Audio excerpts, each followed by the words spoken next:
These mysterious lands, which seem to rise out of the clouds, are the Highlands, situated in the east of the island of New Guinea to the north of Australia. The western half of the island is Irian Java, part of Indonesia, and this, the eastern half, is Papua New Guinea. The country includes over 1,400 islands, both large and small. In PNG, as this country is popularly known, there are around 1,000 distinct ethnic groups speaking over 800 different languages.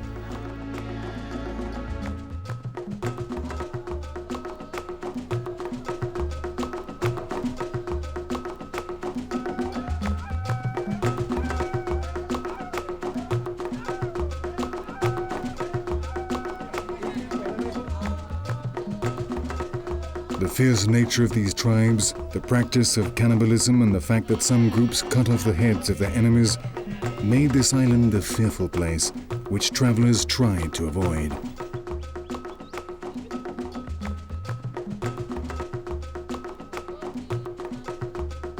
Sailors who did find themselves sailing close to these coasts told of how the natives had attacked them from the cliffs, leaving the decks of their ships covered in arrows and spears, and crew members wounded. New Guinea was a remote place that no one dared approach, and so it remained unexplored for many years. In fact, until the start of the 19th century, when the English and the Germans took possession of some coastal areas, New Guinea did not even appear on maps of the world.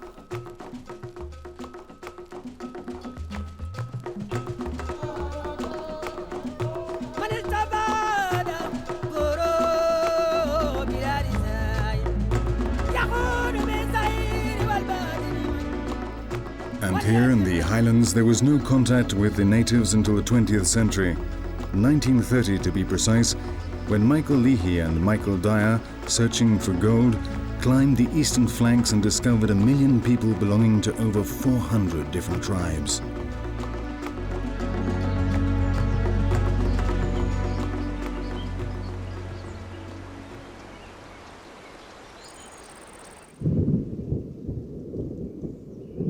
This region is very rugged, with a series of mountains reaching heights of up to 4,000 meters and forming numerous valleys of dense vegetation, where the different ethnic groups live practically isolated from each other.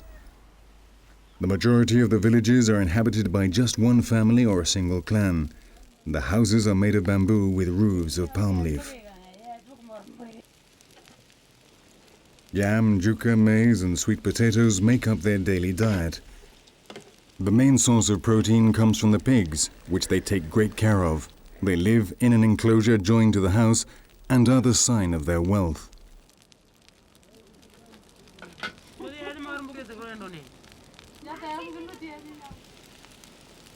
The house is divided into different rooms, compartments separated by walls of woven bamboo.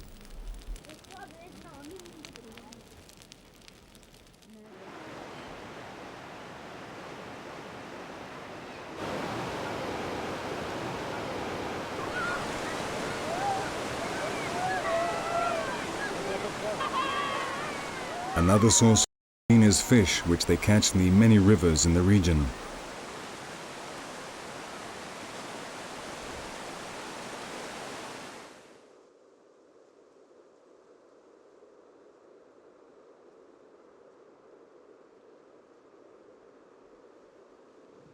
Without a doubt, the rough highland terrain and the extremely warlike nature of these tribes, always in conflict with their neighbors, have contributed to the great ethnic variety we still find today.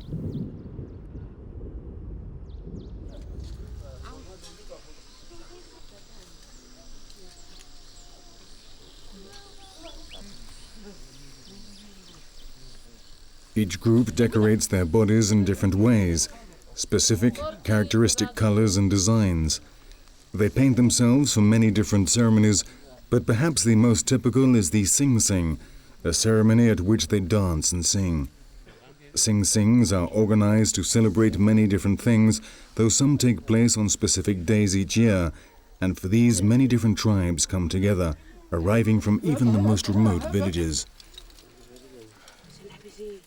Using the same colors, each one paints his face with his own design, almost always inherited from his ancestors, as are their headdresses, made from bird of paradise feathers.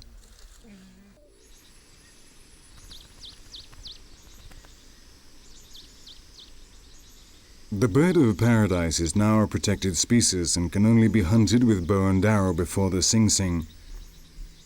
From the time the Spanish sailors took the feathers back to Europe in the 16th century, trade in these feathers was indiscriminate.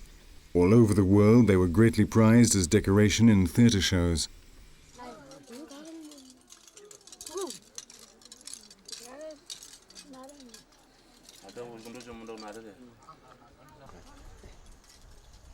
The Highlander peoples are proud and maintain their customs and traditions.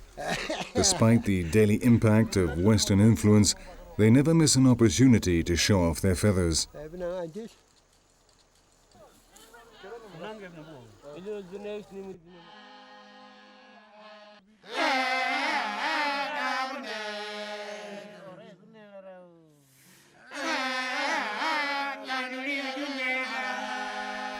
One of the most numerous and most singular groups in the Highlands are the Huli. They live in the Western Highlands around the city of Tari. Their first contact with white men on Australian patrol near the river Tagali was in 1935.